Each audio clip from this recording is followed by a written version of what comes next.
You must build a 5-story building. And this is how you get your wealth and power. Now, the first thing you work on is economics. You started practicing group economics, making your money bounce in your own community 8 to 12 times before it leaves. The second floor is politics. Our people got that backwards. They want to get into politics before they get in the economy. Backwards as hell. You won't make it. You buy every politician with the money you made on the first floor. The third floor is your court system, your police system. You control the court system so they won't be getting 40 years in jail for having marijuana. Then the fourth floor is media. You take your money off the first floor and you buy media. Black folk own 35 thousandths of 1% in media. You don't own media, you can't communicate, can't organize, you can't motivate. The fifth floor is education. Education is a tool, just like a hammer and a saw. But you got to have an economy. See, when a kid graduates from school, the first thing you do, he should be able to go back to his own community and start building businesses and industries and drawing money into his community and holding it.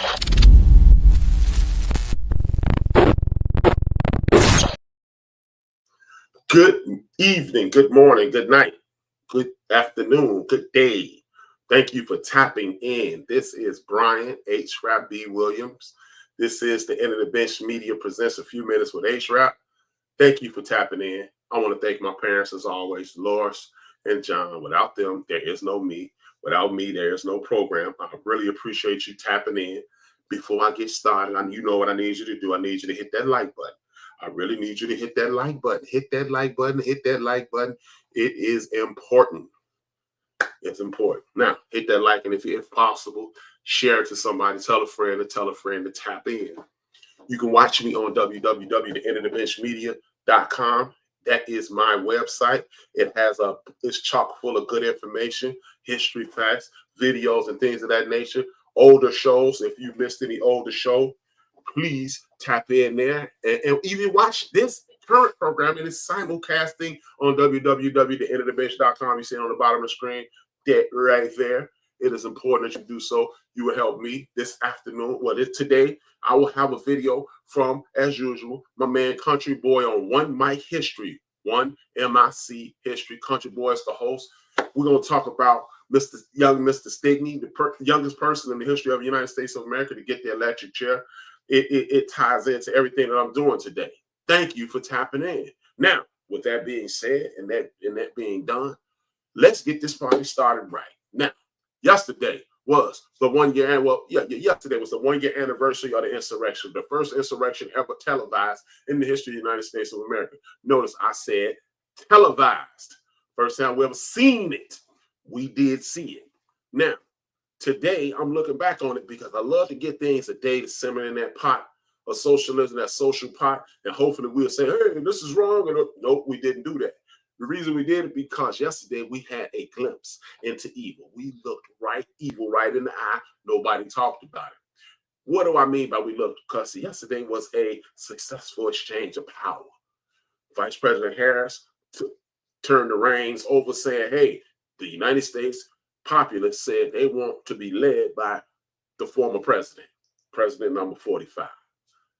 And she gave a beautiful speech on social media, and she swore in a couple people and into Congress. And it was a wonderful situation up until and including the moment one of the people being sworn in, their spouse looked at her like, your hand is very dirty. See, people, we're dealing with evil.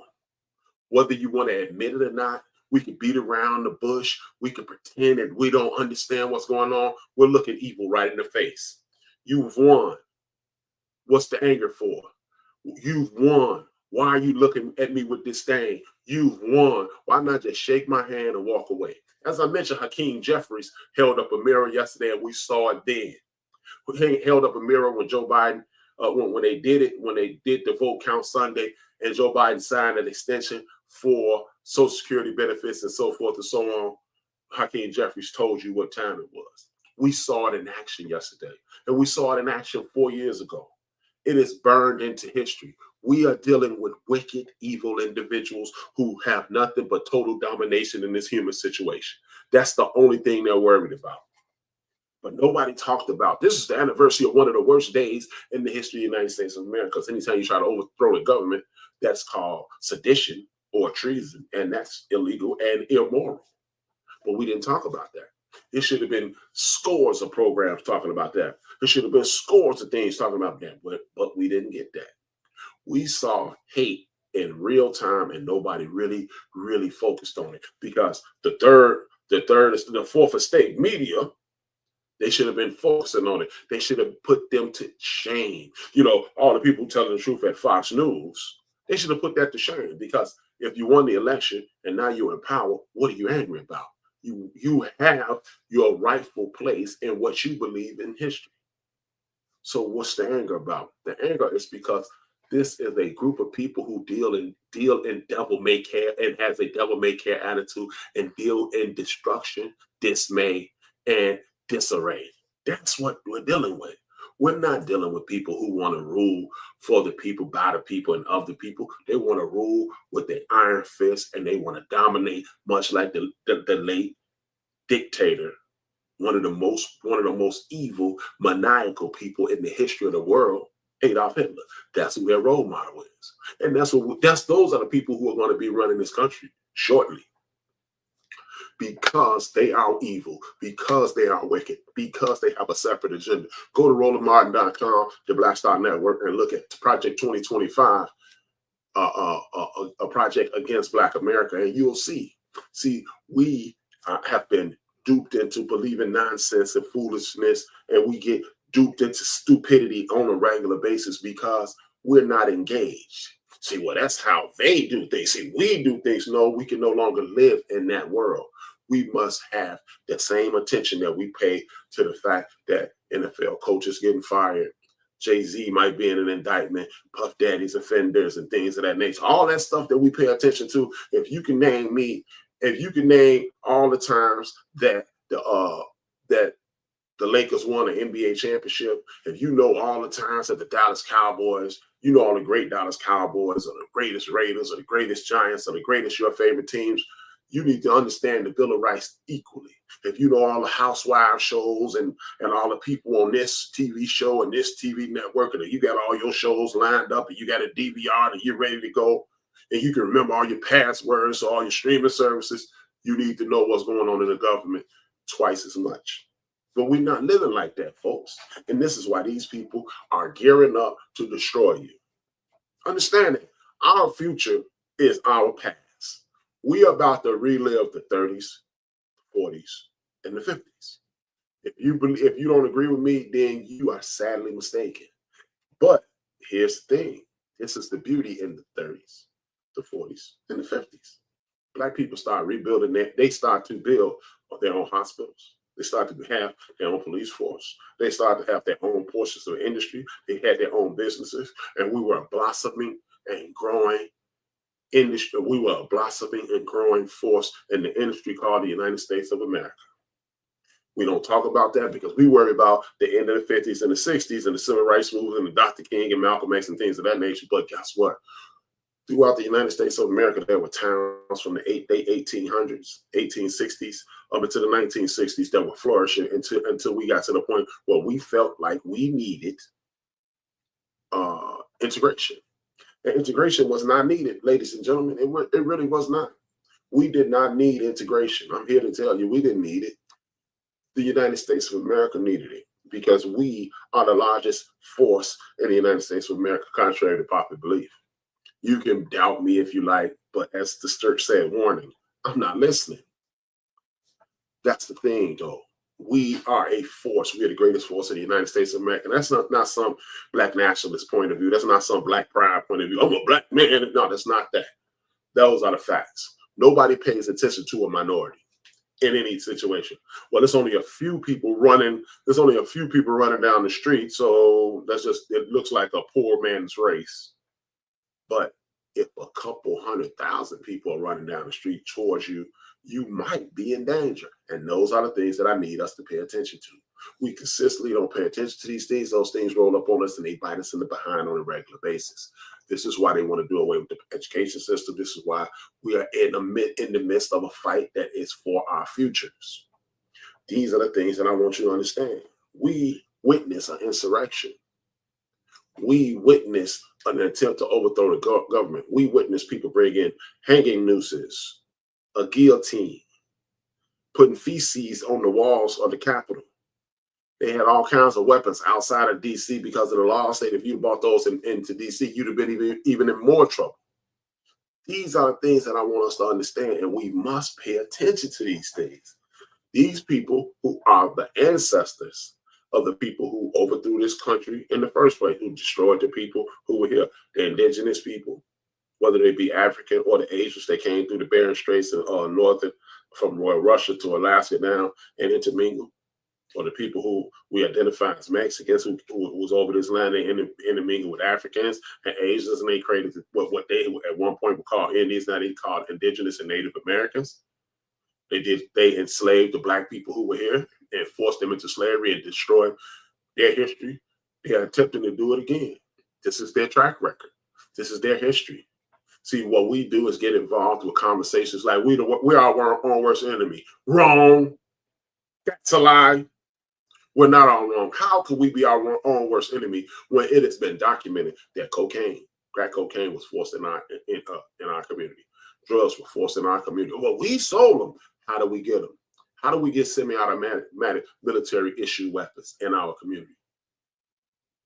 See, let's not focus on the disease, because the disease is a problem, or the illness. The illness is a problem, and that is crime, which y'all consider black on black crime, but crime in the community, lack of resources, defunded schools. Let's not focus on that. Let's focus on how we got there. Tax money is being taken from us, opportunities being taken from us, discrimination and racism we're being faced with, being redlined and herded into certain areas in each city in the United States of America.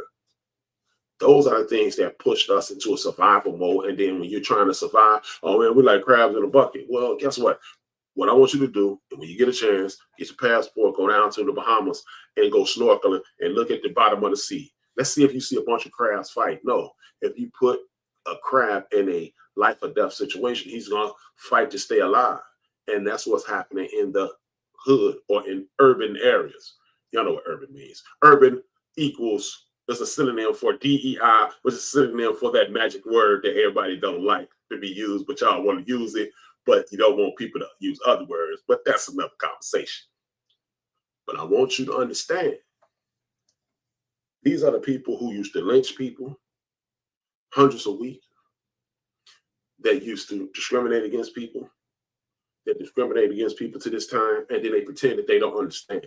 You don't want your children to understand the wickedness of that's in your lineage, but you don't mind my children understanding the tyranny. You don't mind me teaching my children but you do mind me teaching my children what your ancestors did to us. So what I'm going to do is take time out of my day again. Y'all already know. I'm going to show you a small video of a brother who was executed.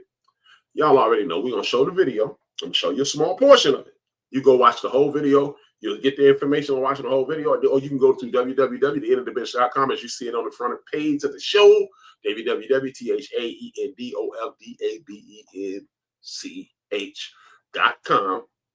Watch some of my old work, watch the new work today, and watch some Black History, or go to One Mic History and check out, subscribe to both pages. The End of the Bench Media on YouTube or One Mic History on YouTube, and then you'll be able to see what I'm showing you now. This is very important. I want you to pay attention to it. This is your man HRap. I'll be back shortly. Oops. Let me turn this back. The 14-year-old African-American teenager by the name of George Stanley Jr. became the youngest person ever to face capital punishment in the United States. Today, we're going to talk about his story. And if you like stories like this, you can find more stories like this at onemichistory.com. Also, if you'd like to support the channel, you can do so on Patreon or Buy Me Coffee in the description below. Please support the YouTube channel. But without further ado, let's get started. George lived in a small segregated town of Alco, South Carolina with his father, George Stanley Sr., his mother, Amy, his brother, John, his sisters, Catherine and Amy, and his father worked at the local sawmill, and his family lived in company housing provided to them by the sawmill.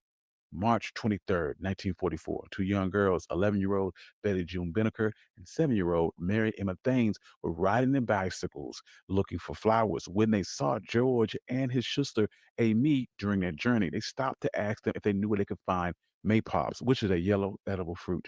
It would be the last time that either of them were seen alive. Their disappearance prompted hundreds of residents, including George Stanley's father, to come together and search for the two missing girls, but the girls would not be located until the following day when their bodies were discovered in a ditch. According to the medical examiner, both girls suffered blunt force trauma caused by an unknown weapon. While specifics of what happened that day remain unknown, a rumor floated around town that the girls had made a stop at a prominent white family's home on the day of the murder.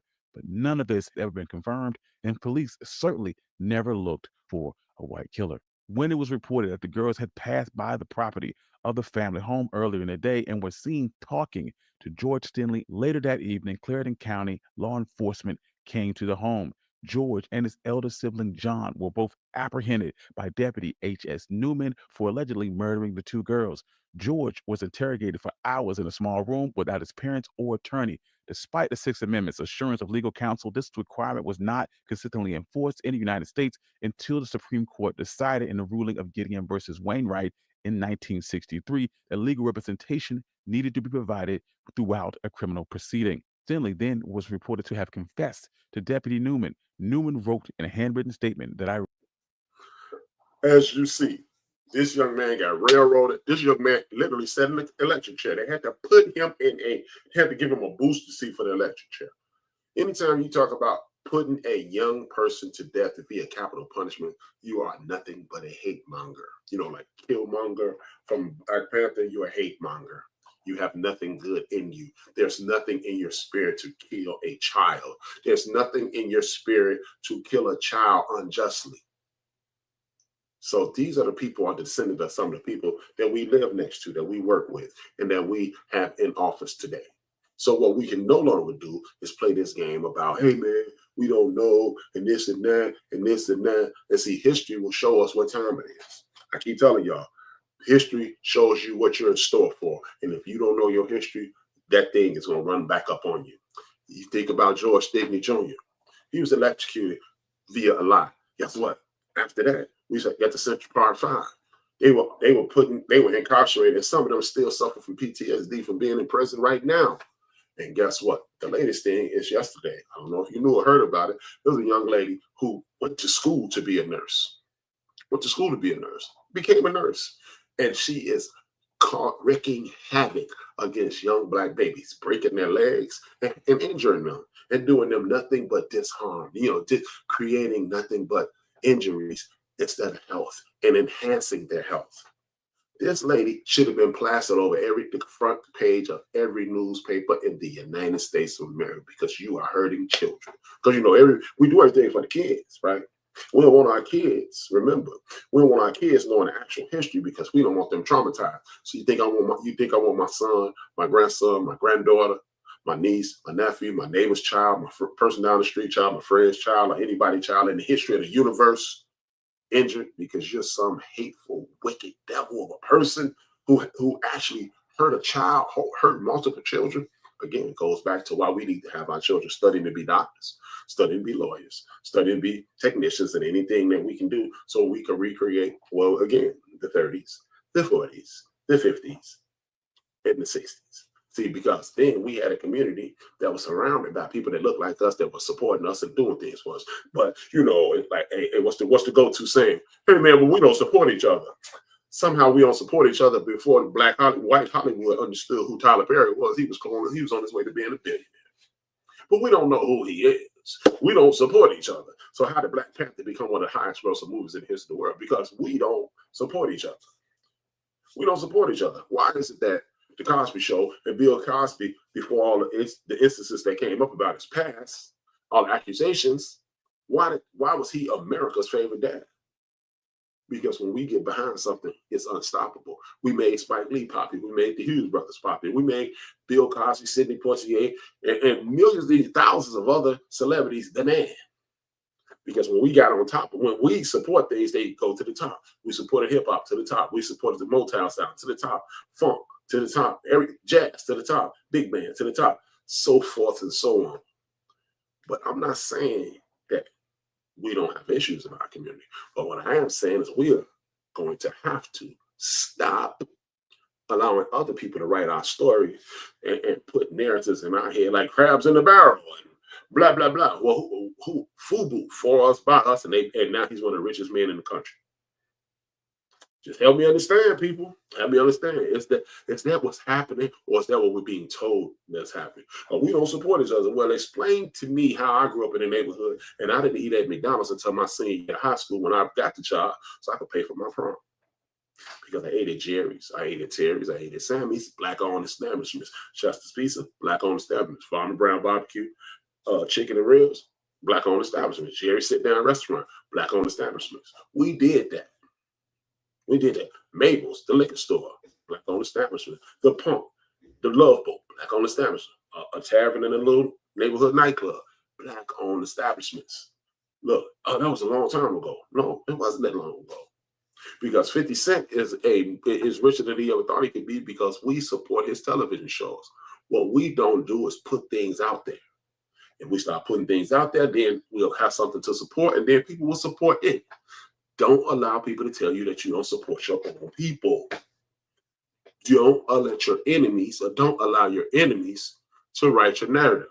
Speaking of writing narratives, today, lo and behold, Steve Zuckerberg don't get along with Donald Trump. Steve Zuckerberg kicked Donald Trump off Facebook. Steve Zuckerberg went down to Mar-a-Lago to kiss the ring, and now all of a sudden, fact-checking is no longer an issue on Facebook. So why is it that you've heard things by the FBI that Chinese government, the Russian government, and other entities outside the United States are focusing on Black people to misinform them? Why would you try to misinform the smallest portion of the country? Remember, we only make up 13% of the population. Well, why are they focusing on us? Because we're the largest population in the United States of America. Don't let anybody else tell you anything different. Because we're the original man.